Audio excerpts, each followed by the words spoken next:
दुय्यम सूक्ष्मद्रव्याचं short form म्हणावं CAMGS. हे दुय्यम सूक्ष्मद्रव्ये महत्त्वाचे ठरतात पिकांच्यामध्ये. त्याच्यामध्ये झिंक. आता आपण फक्त फेरसची माहिती राहिलेली आहे, त्या संदर्भात आपण थोडीशी चर्चा करूया. फेरस म्हणजे काय, फेरस पिकांना केव्हा दिलं पाहिजे, पिकांच्यामध्ये फेरस कमी पडलं, कमतरता आढळून आली तर पिकांच्यावर कोणत्या प्रकारची लक्षणे दिसतात, मार्केटमध्ये ते कोणकोणत्या प्रकारामध्ये मिळू शकतं, एकरी त्याचं प्रमाण किती वापरायचं आहे आणि फवारणीला त्याचं एकरी प्रमाण किती वापरायचं आहे आणि ते किती टक्क्यामध्ये असतं.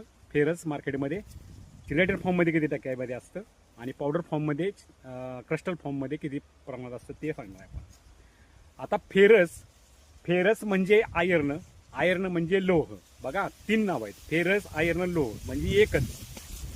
फेरस हे तुम्हाला सर्वसाधारण टक्क्यात बाजारामध्ये अवेलेबल आहे आणि चिलेटेड फॉर्ममध्ये म्हटलं तर तुम्हाला 12% मार्केटमध्ये मिळू शकतो. तुम्हाला एड्डा फॉर्म किंवा चिलेटेड EDA असं जरी म्हटलं तर तुम्ही एड्डामध्ये ते तुम्हाला प्रति लिटर 1 ग्रॅम फवारायचं आहे पिकांच्यामध्ये.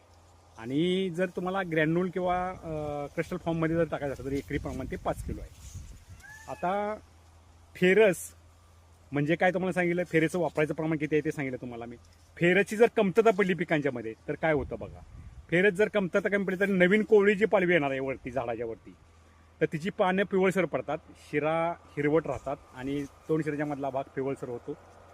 दुसरी गोष्ट अशी आहे, पानांची निर्मिती म्हणजे झाडांची वाढ खुंटते, पानांच्यामध्ये हरितद्रव्याचं प्रमाण कमी होतं, फळांचा आकार लहान होतं, फलगळ भरपूर प्रमाणात होते.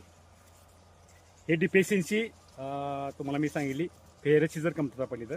आणि फेरस वापरल्यानंतर त्याचे फायदे काय होतात बघा. आता फेरस जर आपण वापरलं तर फळांचा आकार मोठा होतो, पानांची संख्या वाढते, फुलांची संख्या वाढते, फळगळ अजिबात होत नाही आणि पानांच्यामध्ये क्लोरोफिलची निर्मिती करते, झाडामध्ये एन्झाईमची निर्मिती करते. त्यामुळं फेरस हे वापरलं गेलंच पाहिजे. आता बरेचसे शेतकरी फेरस वापरत नाहीत. म्हणजे आता वापरते कोण तर द्राक्षे, डाळिंब, तुमचा भाजीपाला वर्गातले लोक वापरत असतील, मला नाही असं म्हणायचं नाही, पण ते प्रमाण शेतकऱ्यांच्यामध्ये याबद्दल जनजागृती फारच कमी आहे फेरसबद्दलची. जे लाल दाणे आहेत, म्हणजे समजा तुम्हाला सांगतो मी, डाळिंब आहे, तुमचं द्राक्षे आहेत, सुरुवातीला द्राक्षे लालच असतात, नंतर लसूण आहे, तुमचा ऊस आहे, ह्याच्यावर स्प्रेइंग हे प्रति लिटर चिलेटेड फॉर्ममध्ये जर घेतलं तर प्रति लिटरला 1 ग्रॅम वापरायचा आहे. आणि जर तुम्हाला मातीमध्ये फोकून द्यायचं असेल तर एकरी 5 किलो हे प्रमाण आहे द्यायचं.